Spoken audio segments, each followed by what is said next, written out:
The most restrictive DPS in all of Genshin Impact is here. Nefer's full kit is officially revealed, and she is locked harder than any character we've ever seen. So in this video, we're breaking down her builds, her best teams, and most importantly, whether she's worth pulling for someone who doesn't have Lauma. And of course, we'll see how her damage compares to some of the strongest characters in the game. Let's start with her kit, because this is where things get both exciting and controversial.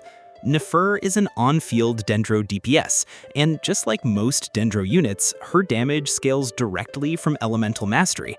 Her normal attacks deal AoE Dendro damage.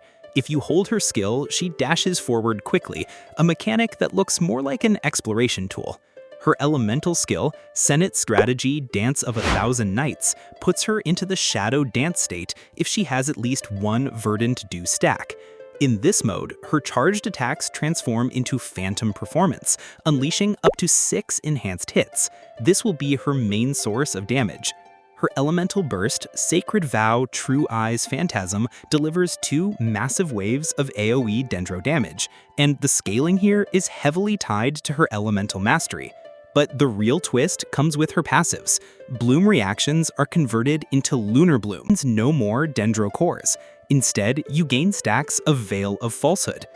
When you use charged attacks during her skill, these stacks are consumed. After the 3rd stack, Nefer gains 100 extra EM for 8 seconds. And that's not all. Her later passives add up to 200 flat attack, plus a 14% boost to Lunar Bloom damage. So her core rotation looks like this. Tap her skill, use charged attacks 3 times to consume stacks, gain that extra EM, finish with 2 more charged hits, then drop her burst for huge AoE Dendro damage.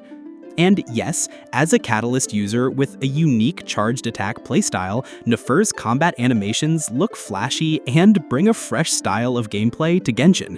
Now that we've covered her kit, let's move on to her best weapons, and this is where she absolutely explodes in power. Her best in slot is without a doubt her signature catalyst, Reliquary of Truth. And let me just say, this weapon is insane. It gives 88 crit damage, up to 16% crit rate, 160 elemental mastery, and an additional 48% crit damage on top. That makes it one of the strongest catalysts in the entire game. Her second best option is Lauma's signature, followed closely by 1,000 Floating Dreams from Nahida. For FDP players, the upcoming Froststar event weapon is amazing. It gives 55% crit damage and up to 120 EM, making it her best budget option. If you don't have that, older picks like Sacrificial Fragments or Widsith can still work. But of course, weapons are only half the equation. Let's talk about artifacts, because her damage scaling is very specific. Her best in slot set is Night of the Sky's Unveiling. Alternatives include Gilded Dreams, which is still strong, and Marashasi Hunter if you're running her with Farina for the crit rate bonus. For substats, the priority is simple: EM first, then crit, then ATK. Now, this is the most important part of the discussion: her teams. And this is also where Nefer becomes one of the most restrictive characters in Genshin Impact's history. Because Bloom no longer generates Dendro cores, Nefer cannot trigger Hyperbloom or Burgeon. That means Electro and Pyro units are completely useless with her. And since Anemo, Geo, and Cryo can't react meaningfully with Dendro, those elements are out too. She's restricted to Hydro-only comps, and not even all Hydro units work. Xingqiu and Yelan, who usually dominate Bloom setups, have almost no synergy with her charged attack playstyle. So what are her strongest teams? Her premium team looks like this: Nefer as the on-field DPS, Lauma as her main support, Aino or Kokomi as Hydro appliers, and Nahida as a secondary Dendro buffer. Furina can replace Kokomi, but Lauma is basically mandatory. Without her, Nefer loses a huge chunk of potential. For F2P teams, it gets much weaker. You're looking at something like Nefer, Yao Yao, Aino, and Barbara as both Hydro applier and TTDS holder. And here's the kicker: even after Lauma revived older Bloom units like Nilou and Kavia, Nefer throws them straight back into the trash can. Their synergy doesn't matter when Nefer refuses to generate Dendro cores in the first place. If you're still watching and enjoying this breakdown, now's a great time to hit that subscribe button.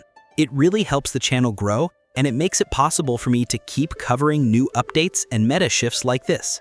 And yes, don't forget, the giveaway is still active, so just drop a comment below to join. Now, if we look beyond the standard Bloom setups, there are a few other team comps worth mentioning.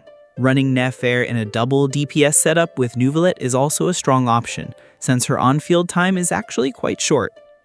Her synergy with Xingqiu and Yelan isn't great because of her charge attack playstyle, but you can still make them work by weaving in normal attacks between charged ones, and since Nefer is a catalyst user, this keeps Hydro application steady. She can also pair well with Songli, who provides both a shield and 20% Dendra resistance shred. Keep in mind though that raw damage bonus buffs are close to useless for her, so any generic scroll holder won't really add much to her kit.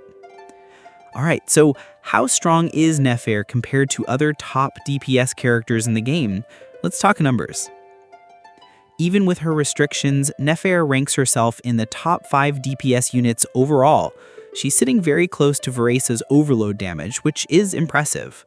Her bloom scaling is so high that she can keep up with the strongest carries in the current meta.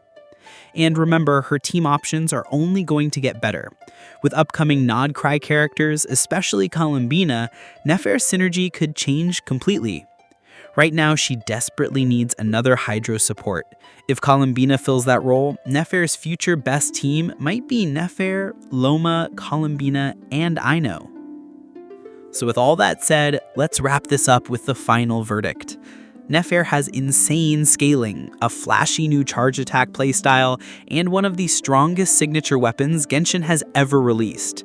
But she's also the most restrictive DPS in Genshin's history. Without Lauma, she's borderline unplayable. Even with Lauma, she's locked into Bloom-only teams and ignores half the roster. Still, her raw damage is undeniable. She's cracked, she's meta, and she'll only get stronger as more nod-krai units are released. And if you want to see a full breakdown of her team damage numbers compared to the strongest comps in the game, make sure to subscribe because I'll be posting that video very soon.